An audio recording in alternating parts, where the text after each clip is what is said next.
4.7 재보궐선거 사전투표는 이제 하루 앞으로 다가왔습니다. 이런 가운데 여야가 지지층 결집을 위해서 총력을 다하고 있습니다.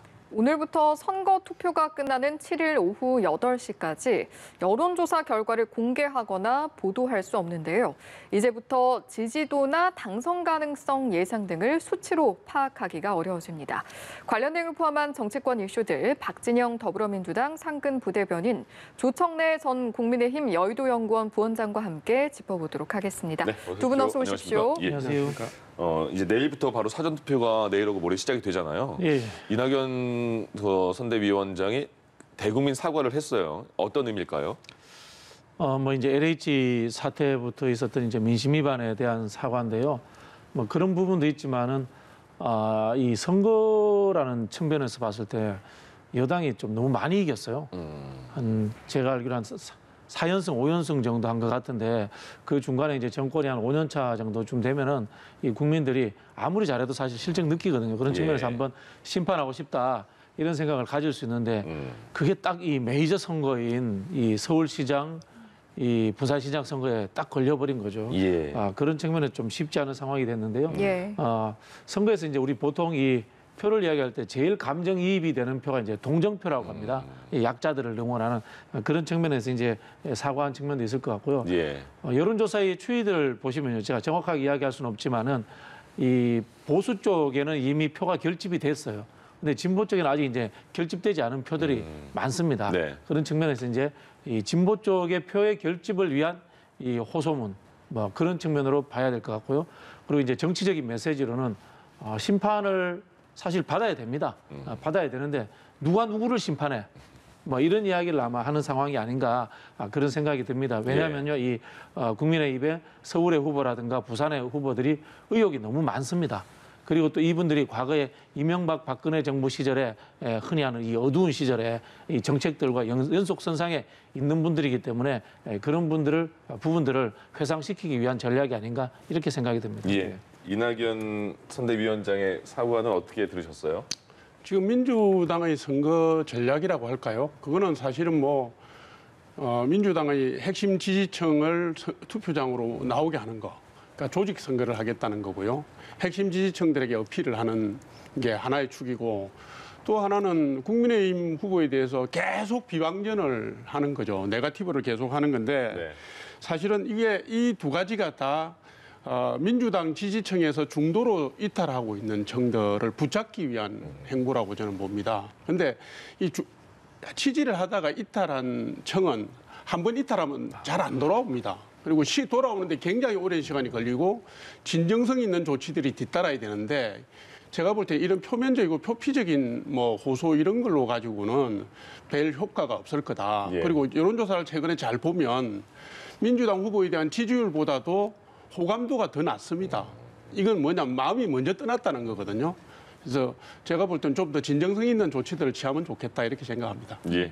알겠습니다. 이런 상황에서 국민의힘은 불공정을 부각을 시키면서 2030에 대한 유세에 대해서 더욱 집중을 하고 있는데 이 같은 전략은 좀 어떻게 바라보십니까? 사실은 이제 2030 세대가 국민의힘을 지지하는 비율이 높아진 건 사실이에요. 근데 정확하게 말해서 그게 국민의힘이 잘해서 그러냐, 그거는 아니지 않습니까? 그러니까 2030 세대는 1998년 IMF 때 어린 시절을 보냈거나 태어난 세대고요. 그다음에 2008년도 세계 금융위기가 왔을 때 청소년기를 보낸 세대입니다. 그래서 한편으로는 진보적인 성향도 갖고 있지만 시장이라든가 경제 문제에 대해서는 매우 민감하고 현실적인 경향을 갖고 있는 세대들입니다. 근데 이분들이 바로 그렇기 때문에 절차적 공정이라든가 정의를 중요시하는 분들이잖아요. 최근에 이제 문재인 대통령을 지지하다가 등을 돌리는 것은 문재인 정권이 이렇게 정책적 실체뿐만 아니라 무능력, 부패 이쪽으로 연결이 되니까 이분들이 떠난 것 아니겠습니까? 제가 볼 때는 국민의힘도 아직은 2030 세대의 그 요구에 정확하게 부응하고 있는 상태는 아니다. 좀 더 철저한 성찰이라든가 혁신이 더 필요하다. 이분들 마음을 붙잡기 위해서는 이렇게 봅니다. 2030 세대들의 그 여론조사 결과들이 지금 좀 많이 뒤처지는 상황이잖아요. 어떻게 끌어올릴 수 있을까요? 무능이라는 부분에 대해서 저는 좀 변명을 해야 될 것 같습니다. 네. 이 코로나 위기 상황에서 OECD 경제 성장률 1위를 달성했는데 좀 무능하다고 하는 것은 좀 과도하시다라는 좀 생각이 들고요. 세대적 특성이 존재하고 있습니다. 저희 아버지 세대 때는 집단적으로 잘 살아보세요라는 산업화 세대였고 저희 세대들 같은 경우는 민주화 세대였다면은 이 지금 2030 세대들은 집단으로서의 목표 지향이 없습니다. 가치 지향이 아니고 개인으로서의 가치 지향이 더 중요한 세대죠. 예. 왜냐하면은 저희들은 후진국에서 태어나서 지금 선진국에 살고 있지 않습니까? 이 젊은 세대들은 거의 선진국인 상태에서 태어나서 지금도 선진국인 세대에 살고 있습니다. 그럼에도 불구하고 내 삶은 왜 이렇게 불공정한가, 불평등한가라는 개별적인 주체들 간의 자율적 개인으로서 그런 것을 느끼고 있는 겁니다. 예. 그런데 제가 봤을 때 국민의힘도 마찬가지고 민주당도 마찬가지고 과거에 집단화된 가치로서 왜 여기에 들어오지 않아 이렇게 이제 강요했던 측면이 있거든요. 대표적인 것이 인국공 사태의 논란입니다. 그런 측면에서 저는 이 우리 세대들에게 대해서 우리 기성 세대들이 강요할 것이 아니라 그 사람들의 기대치를 안아줘야 된다. 그런 생각이 들고요. 예. 결국은 뭐냐면은 개별 감정적인 불공정을 건드린 측면이 몇 번 있었던 거죠. 이것이 저는 뭐 가장 주요한 문제라고 생각하고 다만 앞에서도 말씀드린 것처럼 이분들이 집단화된 표출 형태로 내비치는 스타일이 아니기 때문에 다시 잘한다면 돌아올 수 있다. 그런데 다시 잘하기가 참 쉽지 않다라는 참 어려운 점도 있다라는 그런 생각도 듭니다. 저도. 예. 오세훈 후보와 관련해서는 그 내곡동 그 땅에 대한 얘기가 토론회에서도 계속 그게 거의 주제가 됐잖아요. 네네. 근데 오세훈 후보와 관련된 내곡동 땅의 논란에 대해서 어떻게 보세요? 지금 그 내용은 말하자면 네거티브가 제가 여러 번 말씀드렸는데 명확하게 입증하지 못하면 서로에게 부담이 되는 겁니다. 지금 네. 이거는 뭐 국민 피로감을 정대시키는 방향으로 이미 들어갔고요. 선거 전략적 측면에서 볼 때는 저는 이게 민주당 다른 당의 전략을 얘기하기 뭐하지만 민주당에서 잘못 잡고 가고 있다 이렇게 생각합니다. 왜 그러냐면요. 며칠 전인가 어젠가 그젠가 한 언론사에서 한 여론조사를 보니까 선거에 미치는 이슈들을 쭉 분석을 해놨는데 내곡동 땅이 미치는 영향이 4.1%라고 돼 있어요. 예. 그래서 그 기사에 네거티브가 먹히지 않는 것 같다라는 보도가 있었는데 그 기사 내용을 보면 제일 영향을 미치는 것은 부동산 정책 및 공약이라고 했고요. 34%가 넘었던데 그다음에 LH 투기 의혹이라고 돼 있었습니다. 21%요. 그래서 그 부동산이나 LH 투기 의혹에 대한 국민들의 관심이 이렇게 높은데 자꾸 다른 부차적인 그 시민의 삶과 상관없는 걸 때리니까 피로도가 올라가는 거지 않습니까? 예. 그리고 우리가 지금 박영순 후보와 그저께 2차 토론회에서도 보면 계속 거짓말 프레임을 오세훈 후보한테 씌우고 있습니다. 그런데 일반적으로 프레임 이론에서 볼 때 아무리 남을 공격하기 위한 거라고 하더라도 부정적인 언어는 사용하지 않는 게 좋다는 게 정설입니다. 네. 예를 들면 저 사람은 사기꾼입니다 하면 그 사기꾼 이미지가 자기한테도 돌아온다는 거거든요. 박영순 후보가 계속 거짓말 프레임을 씌우다 보니까 박영순 후보의 이미지에도 좋지 않은 잔상을 남기는 겁니다. 예. 그러면 제가 볼 때는 국민들에게 극도의 피로감을 주는 사안인데다가 자기 이미지에도 바람직하지 못하는 그런 전략적 프레임을 쓰는 게 저는 이해가 안 갑니다. 예. 좀 더 밝은 내용, 밝은 정책, 희망과 관련된 걸 좀 말씀을 하시면 예. 좀 더 시민 눈높이에 맞지 않을까 하는 생각을 합니다. 하나만 더요. 그 지금까지는 초반에 내곡동 땅과 관련해서 존재와 위치도 몰랐다 이렇게 언급을 했잖아요. 근데 네, 네, 어제는 그 입장을 조금 바뀐 것 같은 그 말씀을 하신 것 같아요. 관훈클럽 토론회에서 말씀하신 것은 예. 자기 기억이 정확하지 않을 수도 있기 때문에 네. 정치적인 언사를 사용할 때는 조금 더 개방적으로 답변을 했어야 되는데 예. 그러지 못했다는 점을 얘기한 거 아닙니까? 그러니까 실제로는 거기 현장에 있었는지 없었는지는 나중에 뭐 지금 고소고발로 간 사안이니까 예. 지나보면 알겠지만은 제가 볼 때 그거는 사실 중요한 게 아니라고 봅니다. 그 투기 의혹도 아니고요. 그리고 36억의 돈 중에서 그거를 상속으로 나누면 오세훈 후보와 부인이 가져가는 돈이 그렇게 막대하게 어마무시한 돈도 아니고 저는 그건 본질이 아니라고 보거든요. 예. 예, 물타기라고 보는 겁니다. 알겠습니다. 예. 그 미국에서 이거 리차드 닉슨 대통령이 이제 워터게이트라고 하는 도청 사건 오르리가 그만둔 줄 알잖아요. 결정적으로는 청문회에서 거짓말한 것 때문에 그만둔 거예요. 네. 이게 정치 지도자의 거짓말이라는 것이 그만큼 중요하다는 측면인데요. 상식적으로 이해가 안 되는 측면이 수십 년 동안 팽개쳐둔 땅이 있습니다. 땅이 있는데 거기에 이제 뭐 개발 호재가 있다. 그렇게 해서 온 가족이 갔다. 근데 온 가족이 갔는데 내가 봤을 때 처남이 안 갔을 수도 있어요. 그러나 내가 간지 안 간지를 몰랐다는 것은 이해가 안 되는 상황입니다. 수십 년 만에 간 것인데 이게 사실 상식적인 부분에서 이해가 안 되는 상황들에 대해서 이분이 이제 말을 잘못하시니까 스스로 이렇게 자초한 측면이 있어요. 노무현 대통령 때 흔히 하는 말로 그 내국지구가 보금자리 주택으로 선정되었다. 심의하다가 그냥 취소되었어요. 이 본인이 자꾸 이렇게 이 말을 바꾸니까 이런 이 말 바꿈에 이렇게 이 책받기에 들어간 측면이 있는 거고요. 이 정치라는 게 그렇습니다. 이 사소한 말 바꾸기가 왜 이렇게 중대한 것처럼 이야기되냐 하냐면요.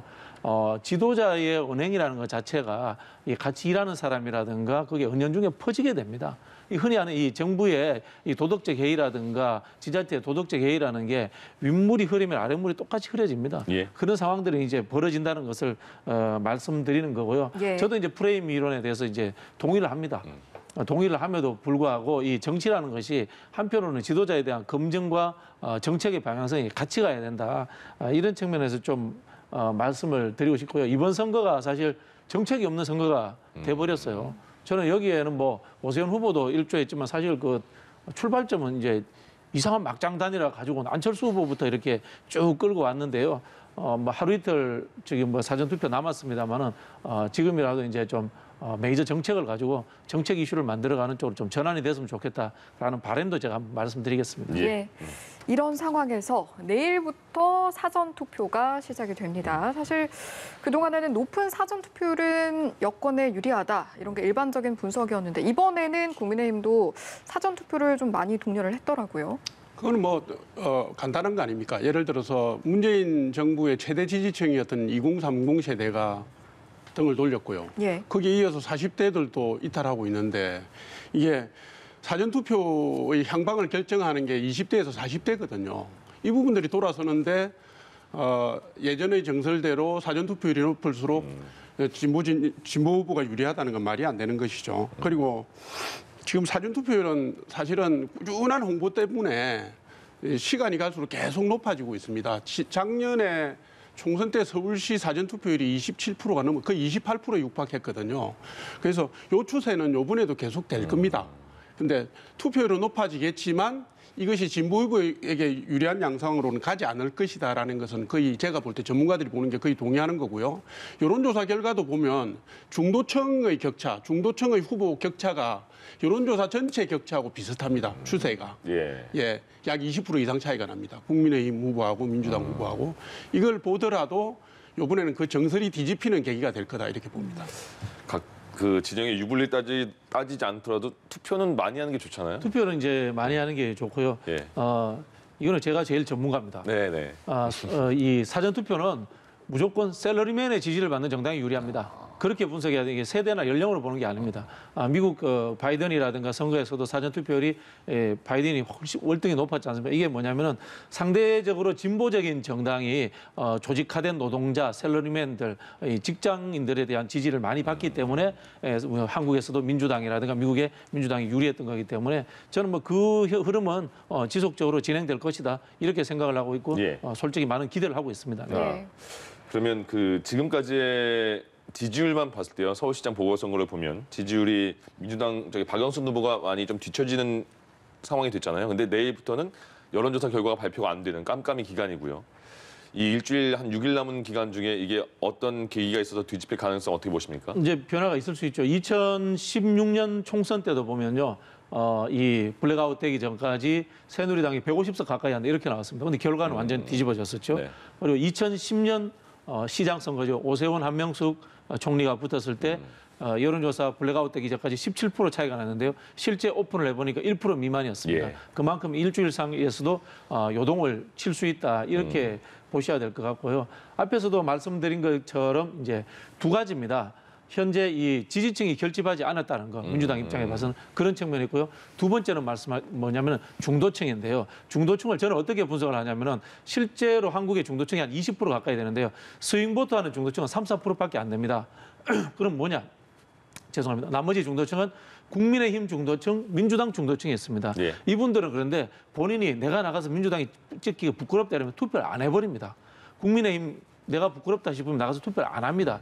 이런 분들에게 투표를 할 모티브를 제공을 해줘야 됩니다. 예. 그것은 획기적인 공약일 수도 있고요. 또 한편으로 이런 스모킹 건이라고 할 때는 상대 후보가 정말 낙마할 수준의 나쁜 것이 하나 발표될 수도 있고 이런 가능성들은 아직도 일주일 내에 충분히 남아있기 때문에 저는 예. 아직까지는 해볼 만하다 이렇게 말씀드리겠습니다. 알겠습니다.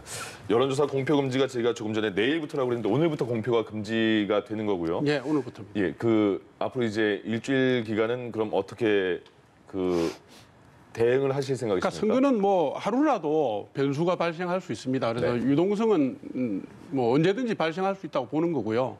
양당이 다 지금 상황 관리에 들어갔다고 보시면 된다고 저는 예. 생각합니다. 근데 보통 이제 중도층에 대한 분석이 저하고 조금 다르신데 네. 역대 선거를 보면 서잉보트층들 선거 직전에야 투표 의향을 결정했다는 게 25% 정도가 나옵니다. 근데 이제 제가 볼 때는 이번 선거가 예전 선거하고 다른 양상을 가지는 이유는 아까 말씀드린 것처럼 중도층에서 나타나는 지지층이 상대적으로 국민의힘 지지층이 많다는 것이고요. 그다음에 적극적 투표 의향층을 보면 민주당 지지층보다도 국민의힘 지지층이 훨씬 높습니다. 예. 10% 이상 높아요. 이게 사실은 예전하고 많이 다른 겁니다. 아까 화이트 칼라 얘기하시는데 화이트 칼라도 30대, 40대의 중도층의 민심을 반영하는 측면이 있거든요. 그래서 제가 볼 때는 돌출적인 아주 심각한 악재가 아니라면 현재의 여론조사의 추세로 보면 깜깜이 기간에 크게 변화가 일어나기는 쉽지 않을 거다 이렇게 봅니다. 예. 알겠습니다. 다음으로 이 내용도 한번 짚어보겠습니다. 어제 오세훈 후보가 관훈 토론에 참석을 했는데 이때 시장 재직 시절 용산 참사에 대해서 한 발언이 논란이 됐거든요. 예. 일단 이 내용 듣고 다시 돌아오겠습니다. 시민단체가 가세해서 매우 폭력적인 형태의 저항이 있었습니다. 그때 쇠구슬인가요? 돌멩이인가요? 이런 거를 쏘면서 저항을 하는 건물을 점거하고 거기를 경찰이 진입하다가 생겼던 참사입니다. 네, 내용을 들어보니까 이렇습니다. 폭력적인 형태의 저항이 있었다. 경찰이 진입하다가 생긴 참사다. 어떻게 들으셨습니까? 바로 저 표현 때문에 지금 계속 공격을 받고 있는 건데요. 사실 잘 아시는 것처럼 2009년도 1월에 있었던 참사 아닙니까? 철거민 5분하고 경찰 특공대 1분이 사망한 참사인데 극한적인 갈등과 대립에 대한 질문을 받고 극한적인 갈등과 대립에 대한 설명을 하는 과정에서 저 말씀을 하신 건데 그 표현을 문제 삼는 거 아닙니까? 그런데 사실 어제 얘기를 잘 들어보면 시장이 큰 책임을 느낀 사건이었다라는 말씀도 하셨고 여러 번 죄송스럽다는 말씀을 했다 이 예. 얘기를 했습니다. 그러니까 제가 볼 때는 전체 맥락을 봐야 되는 것이고요. 그다음에 가슴 아픈 사건을 정쟁의 도구로 사용하는 것은 저는 그건 아니라고 봅니다. 상처를 헤집고 이거를 무슨 계기로 해서 무슨 유리한 환경을 만들어 보려고 하는 것은 우리가 하지 말아야 될 선거운동 방법이라고 생각합니다. 네. 예. 어제 발언 어떻게 들으셨습니까? 저는 이게 선거와 당락의 문제를 떠나서 품성에 대한 문제로 저는 봤습니다. 사람이 죽었지 않습니까? 죄송합니다. 사람이 그렇게 죽은 상황에 대해서 한쪽 편에서 평가하듯이 이렇게 하는 건 정말 굉장히 나쁜 겁니다. 저는 그런 생각이 들고요. 예. 이 사회적 약자일수록 자신의 이 사소한 흔히 하는 우리가 보기에는 일반적인 보편적인 사람들이 사소한 거라고 생각하는 재산일수라도 가장 소중한 것일 수 있습니다. 예. 저는 어떤 느낌을 받았냐면 동학농민운동을 진압하러 나온 친일 광군이라는 그런 느낌 받았습니다. 동학농민운동이 얼마나 격렬하고 저항했습니까? 왜 자기 농토를 지켜야 되고 외세의 침략을 지켜야 되는 이런 상황이지 않습니까? 그런 거가 똑같은 겁니다. 예를 들면 이런 겁니다. 그 당시에 이 뉴타운부터 해가지고 이 재개발 열풍이 불었지 않습니까? 거기에 막무가내식으로 밀어붙인 거예요. 이 개발업자들이라든가 이런 사람들은 그게 좋았겠죠. 예. 하지만 원주민이라든가 임차인들이라든가 이런 분들은 삶의 터전을 잃어버린 상황이지 않습니까? 저라도 국렬하게 저는 저항하겠습니다. 내 삶이 송두리째 뺏기는데요. 이런 상황들에 대해서 이해하지 않고 이거를 폭력의 문제로 접근했다는 것은 저는 사실 우리 정치라는 것이 본인이 똑똑해서 잘나서 하는 것도 있지만 사회적 약자에 대한 따뜻한 마음 이런 게 같이 있어야 되는 거지 않습니까? 예. 보수가 기본적으로 온정주의입니다. 그런 측면에 저는 좀 자질을 의심케 하는 발언이었다 이런 생각이 듭니다. 네. 어떻게 평가하십니까? 지금 말씀하신 걸 들어보니까 동학농민전쟁까지 끌어다와서 그렇게 설명하실 부분은 아니고요. 그때 사건 잘 아시는 것처럼 용산 4구역에 뉴타운 건설 개발 때문에 일어난 건 맞습니다. 경찰이 농성타워에 무리하게 올라가다가 생긴 불상사예요. 누구도 의도한 게 아닙니다. 그리고 당시에 서울시가 뭐 경찰 편을 들어서 그리 한 것도 아니고요. 그렇게 단정적으로 말씀하시는 것 자체가 제가 볼 때는 호도하는 거라고 생각을 하는 겁니다. 예. 그 여당에서는요. 얼마 전에 김상조 정책실장 전 정책실장이 부동산 임대료를 높여서 이제 사임하지 않았습니까? 근데 박주민 의원 얘기도 또 나왔습니다. 임대료를 좀 월세를 기준보다 더 올려서 받았다. 그러나 근데 임대차 3법 발의를 주도한 의원이기 때문에 더 얘기가 나오는 것 같습니다. 어떻게 보십니까? 뭐 잘못하셨죠. 네. 잘못하셨고요. 다만 뭐 내 머릿속에 기억이 없다, 아파트 기억 없다 이런 이야기 안 하신 거는 그나마 참 다행이다. 그런 생각이 들고요. 이제 공직자의 자세라는 게 혹시나 모르는 이제 흔히 우리 그러지 않습니까? 오양간발에서 각근을 매지 마라. 이런 이야기하는 것처럼 사소한 것에서 늘 이제 자신을 돌이켜 볼 수 있는 그런 태도로서 좀 임해야 된다. 그런 생각이 들고요. 예. 좀 바로 좀 사과하시고 이 부분에 대해서는 좀 되돌리는 게 좋지 않을까 그런 생각이 듭니다. 어떻게 보십니까? 어이가 없어서 웃음밖에 안 나옵니다. 아까 정치를 하는 분들이 어려운 데 있는 분들을 도와야 된다고 말씀하셨는데 지금까지 박주민 의원이 스스로 임차인의 고통과 이런 서민의 어려움을 대변하는 역을 자임하셨잖아요. 그렇게 해서 21대 국회 자신의 1호 법안으로 임대차 보호법 관련해서 개정안을 대표 발의를 하셨는데 이게 지금 뭐 말이 됩니까? 법안 통과되기 20일 전에 당시 전월세 전환율 4%로 계산해도 9%고요. 작년 9월에 개정된 전월세 전환율 2.5%로 계산하면 25%가 넘게 상승을 시켰습니다. 그런데 뭐 이거를 갖다가 단순히 선의를 가지고 부동산 업자가 시키는 대로 해가지고 그래도 시세보다 쌌다. 도대체 왜들 이러시는 겁니까? 김상조 전 정책실장도 그렇고 제가 볼 때 양심도 없고 염치도 없는 분들입니다. 뭐 이런 일들 때문에 실제로는 코로나 때문에 어려움을 당하고 있는 국민들이 더 절망하는 겁니다. 네. 예. 네, 여기까지 듣겠습니다. 지금까지 박진영 더불어민주당 상근 부대변인 그리고 조청래 전 국민의힘 여의도연구원 부원장과 함께했습니다. 두 분 말씀 고맙습니다. 고맙습니다. 고맙습니다.